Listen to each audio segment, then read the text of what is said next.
Going on, family? You guys are so amazing. Listen, this is uncomfortable conversations. Are you tired of topical conversations where people talk about things that they don't mind talking about in public, but when they get behind closed doors, all the good talk is really being talked about?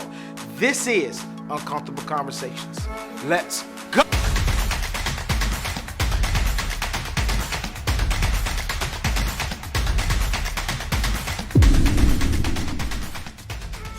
Guest on Uncomfortable Conversations. Listen, tell us something about yourself in ministry. How long have you guys been in ministry together? How long have you been married? Tell me something. Well, we've been married 18 years next month. We'll be together. We have been together 20 years in July. So a long time. We've been floating in ministry. I say floating in ministry for, when is this? Like a 14 year, 12 This is 12. Okay, yeah. Wow. After a while, it just becomes a good blur. I understand. Now, the reason we're doing this Uncomfortable Conversations about husband and wife in ministry, because oftentimes when husband and wife get in ministry, they don't have a blueprint to go off. Right. So it's as if we're doing audibles as we go, because there's no blueprint, there's no manual, there's nobody to say, hey, listen, watch out for this. Right. Look out for this. Right. So let's just dive in. Uncomfortable Conversations.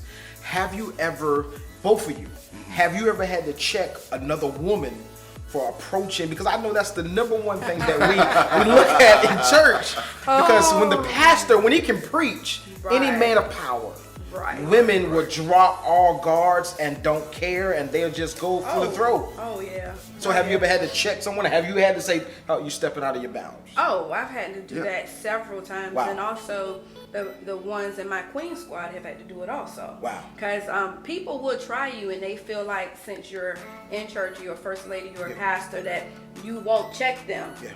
But I just want you to know that's mine. Right. So, hey, you need to watch where you're stepping before it won't be so godly. Absolutely. Yeah. Well, you got to realize, and you mentioned something there. Power can be attractive. Right. And it's interesting you asked that question. I'll go even a bit further of having to have that type of discipline myself. Because people can get excited because of the attention that they're getting, male pastors. Absolutely.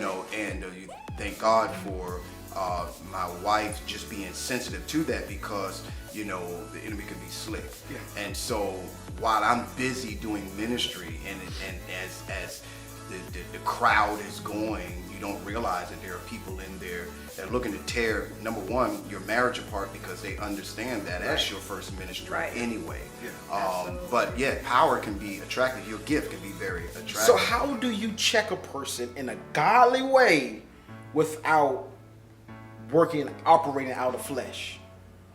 Well, that can be difficult, but it has to start. Let's go back to the fact we are human, so that's hard to navigate at times. But it starts from really a strong foundation. One of the things my wife and I do, especially with new partners that come in, we lay down how tight this relationship is. Absolutely. So even because people will still try you, but let them know that this is not an easy path for you to take on. So let's dive into this.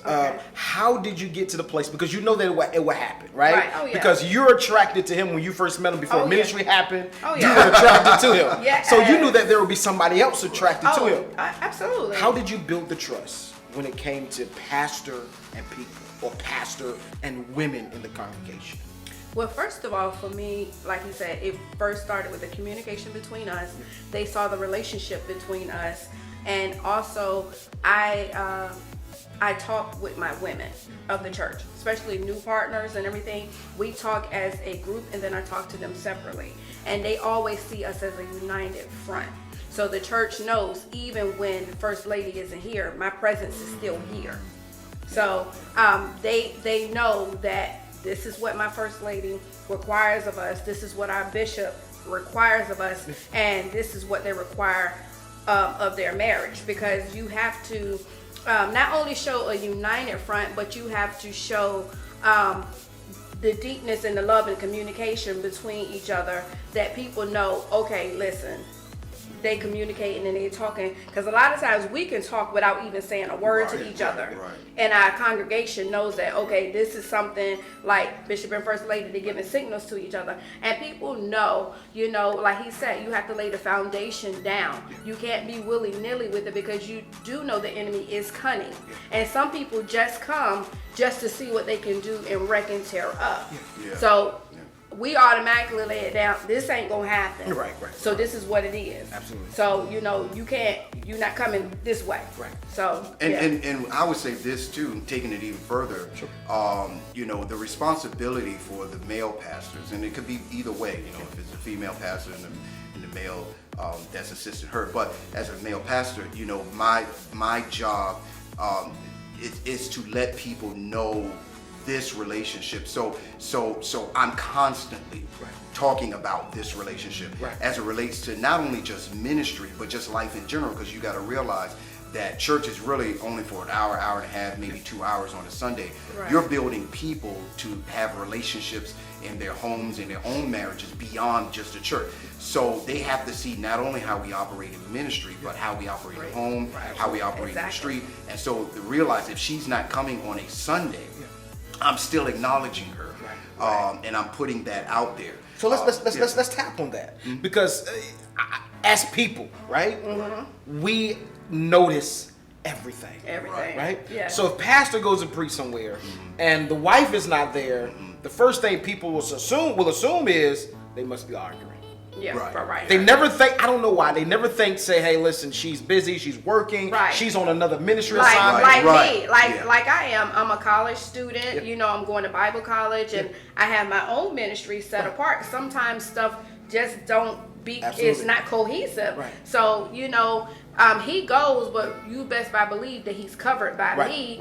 And I always have people in my stead. So it's like, okay, I'm not here, but he's always covered. And he, like he said, and I was going to say in the last one, it's about acknowledgement of your relationship.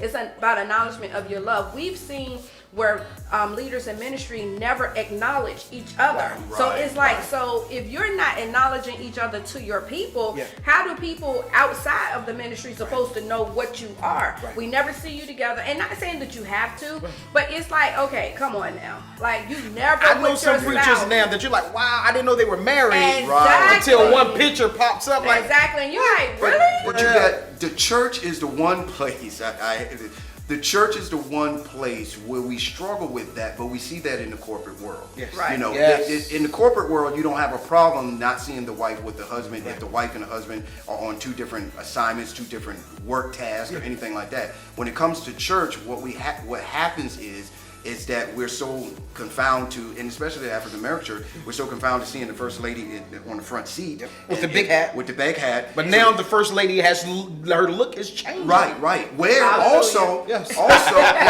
and being a bishop, I learned this.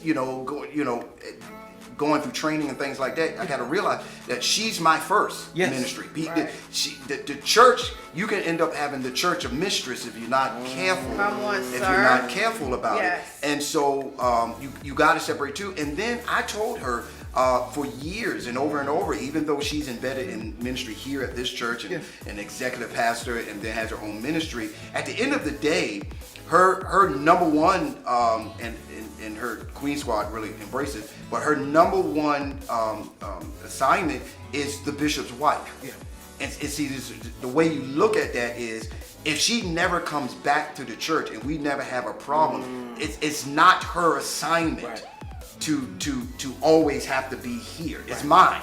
God called me here. She's my helpmate in this. But what if her job, and see, this is the problem we have in the church, what if her job was corporate? To where she owned a corporate business that carried her this, and that was her assignment.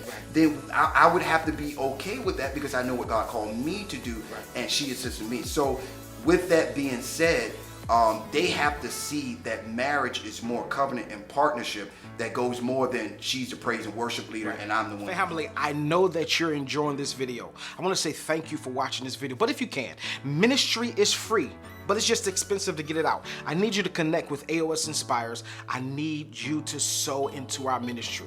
Listen, we're traveling all over the states. We're traveling all over the 757, bringing you quality videos each and every week. That's not cheap. And it takes resources. That's why I need your connection. If you want to sow through Cash App, it's AOS Inspires. If you want to sow through PayPal, it's AOS Inspires. I promise you, with your seed, it's going to help reach the masses and also reach somebody that's never heard about Jesus Christ or that's feeling down or feeling depressed. With your seed, you're going to help us reach that person so that we can lift them up and fulfill our mission.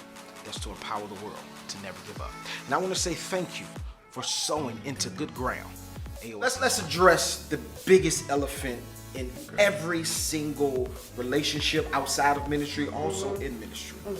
Oftentimes, you know, and I know this for the younger women and the younger men, when they get in their feelings about their husband, about their wife, they go to post it on Facebook. Jesus. And the damaging part about it is because people feed off of what you post on Facebook. Yes, Right, they do. right. So let me ask this question. Yes, they do. Have you guys ever, uncomfortable conversations, have you ever been mad at him or you've been mad at your wife? Okay. And let's be in detail. Right. Okay. And say she doesn't trust you about something. Have you ever found yourself posting, you know, if you don't trust somebody, you might as well leave them?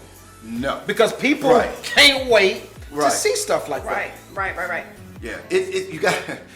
You gotta realize as trying to get off, you know, feeling some sort of way can burn you if you don't know how to control it. And little things like that, people put that on there because one, people to feed into it, but also it does feed into the ego of the person who put it on there. Right. And so you're trying to find validation, and one of the quickest ways to let any third party, this divisive enemy to come into your marriage is to give them that crack where they already see a division. Right.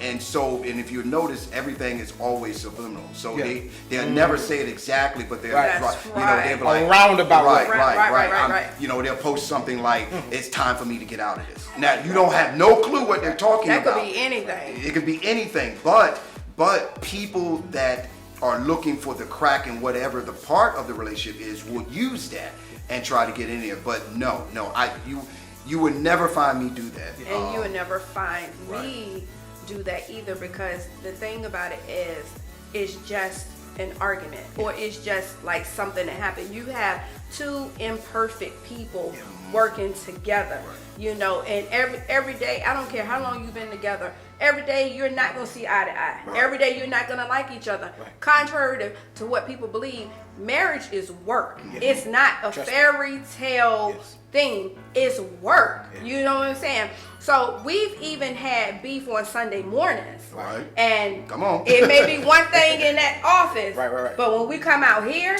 they would never see it. They would never know it, because like he said, all the enemy needs is a crack and to see one of you bleeding, and they will feed off of that. Right. You would never see that. And my thing is this: we're so big in our marriage with communication, and that has always been the foundation of us in the beginning. Okay, tell me today that you're not feeling me. Tell me today you're not liking me. Don't run to anybody else. You come to me. You run to me. Because so let me ask this: do you have friends? Do you have friends that you consult with or talk to about your issues before you talk to your spouse? No, I do not. No, I don't. No, I do not. I have. Let's tell the people the damaging part about that, because there are some people in marriages that will talk to their BFF first. Listen, my thing is this, and this is something that I've always stood on, that hey, people can feel any type of way.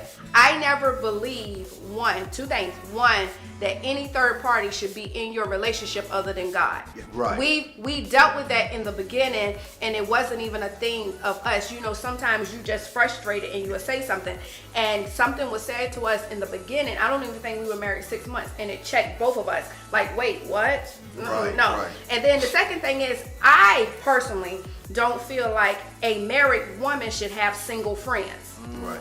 Because Each person has something that the How you other feel one about it, wants. Bishop? Well, I have to agree with that. Can you have single brother friends? I can have It's people a that are thin line. associated. It's a thin line, and let me say the reason why. I have friends that are single, but what she's talking about is the type of level of communication and fellowship with that, because you got to realize something, that if you bleed on them, they don't necessarily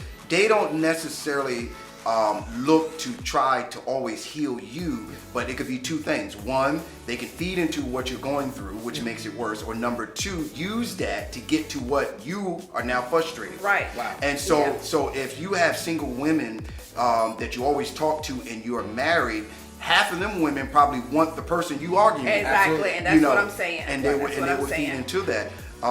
And so yes, you can't bleed on people like that, because you don't know their agenda. And can I right quick piggyback off of what I was saying? Sure. I'm not saying that if you're married you can't have single friends. It's just you're in two different worlds. You're in two different ways. Right. They're able, when you're married, you're in covenant, you're in commitment with somebody where they're just free to where Could be a distraction. Right. Could be right. And you're in covenant with another person, so you have a certain loyalty and responsibility to where they're free. So where they can just up, jump, and go, you just can't up, jump, and go. So it's always going to be Not so much ask for permission, but you want it's a respect factor. Right, it's a respect factor, you know. So if I have a single girlfriend, every time I turn, he turns around on Friday night, so we automatically gone, we wilding out. He's gonna be feeling some type of way, and you have to be considerate of the other person. So that's what I'm saying. Sometimes the line can get blurred Right. when you are married and you have single friends. So let's look at this. We know that statistically proven that men are more thinkers while women are more feelers, right? Okay. So it's more of an emotional thing versus we men think things through, or we look at it from a different ocular lens.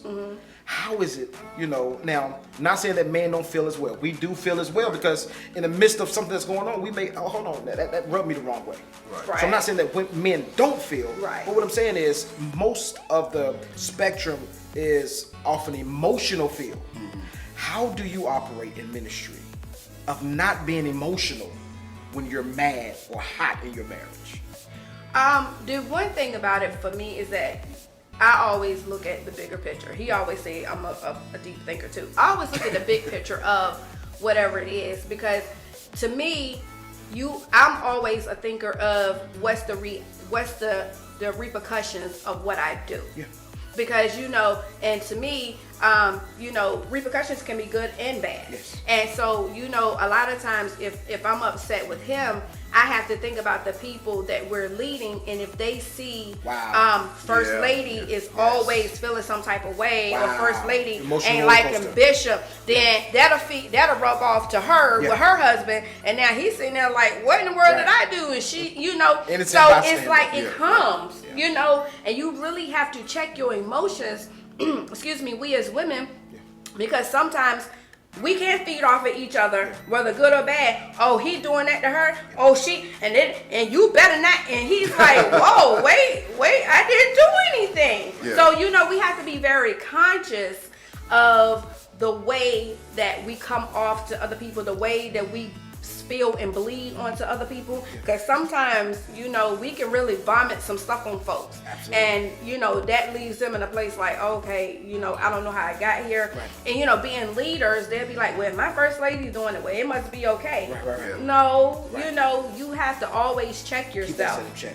You have to always check yourself. So Bishop, let me ask you this question before you say. Let me ask you this: how do you in your marriage? Because there's some young marriages in ministry that's going to need this type of advice. How do you, when you guys get into an argument, you guys have a feud, and how do you forgive her and move on? Because it's a difference of saying I forgive you, but my actions is not showing that I forgive you. I still have an attitude towards you. How do you handle that? Well, I'm a really go scripture on this one, because I live by this. Okay.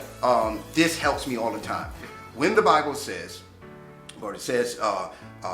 love your wife, love your spouse as Christ loves the church. I start from there. I always start from there, because then I realize, okay, how do Jesus deal with us as the body? And that example, how do I use that to deal with my wife in any situation.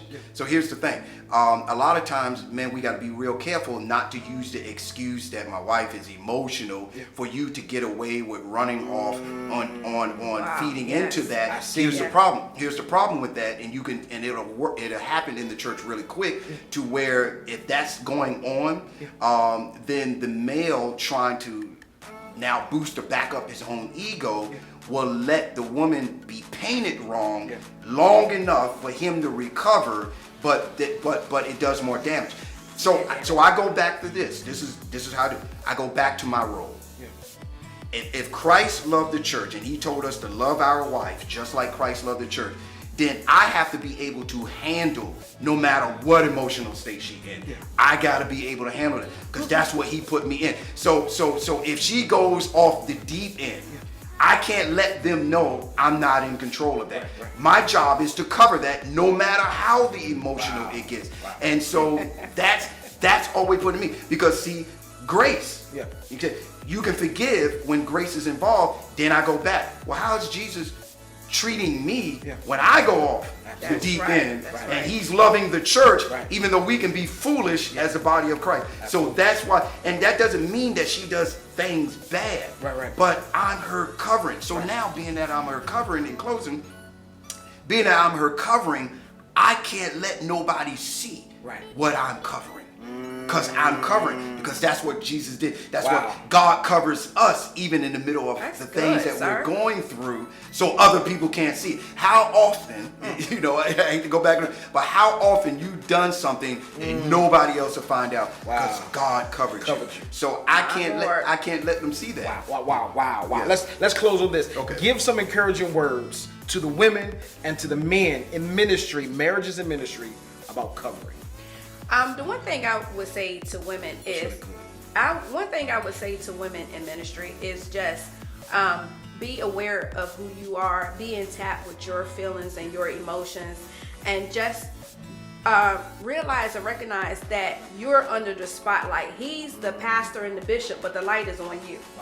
People want to see how you're going to look, how you're going to react, how everything coming to you, because they see him as the word giver and everything, but they want to see how you taking the word. They want to see how you responding to the word. They want to see everything. So my thing would be, as you being the mother of the house, you have to set things in order also along with the father of the house. And you have to be very, very careful of the persona and the aura that you're giving off to people, because that can make or break a ministry. First ladies and pastors' wives have torn churches up because of their emotions and the way that they act and the way that they, and just realize that you're there as a help. You're there to help. You're to help nurture and push the generation behind you and the women that are walking with you. You're there to help. That's your job. Is to help, not tear down, not implant crazy ideas, and not. You're there to help. You're there to nurture. You're there to just, be there as that listening ear, as that sound advice, that godly advice, not of your own, but godly advice, and just to be an encourager and empowerer. And that is what you do. That's what you do. Wow, love it. Wow, Bishop. Okay, you preach Sunday. For the male pastors, the husbands, don't let pride move you out of position. Good. And don't let pride blind you from your original assignment, because you're quick to want to heal the church and leave your wife wounded. My God, Okay. today. And so pride to do that, really because people feed into pride and ego, and so you're getting a whole lot of amens in the church and a whole lot of applause at the church, but your wife's bleeding. And so don't be quick to heal the church and your wife's bleeding, and that's your first ministry. So if there's time that you got to take off, if there's time that you got to realign with your home first, and the Bible even clearly says that a man that can't even rule over his own home, what is the point of him even coming here trying to run ministry?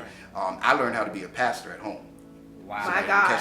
I learned how to be a pastor. That's it. At home. My office as a bishop comes with my assignment. But I learned how to be a pastor at home. Because if I couldn't figure this out, Now how is I gonna figure this out? Right. You got what I'm saying? That's If, right. if she having a bad day and I can't handle that, how am I gonna handle when the church has a bad day? You see what I'm That's saying? right. How, if I can't That's have good. grace with who I see every day, then how am I going to have grace with That I see somebody once a here week. that I see once a week? That's and good, so sir. that's what it is. Don't let pride, deter you and get you off on what your first assignment really is, and that is to your wife.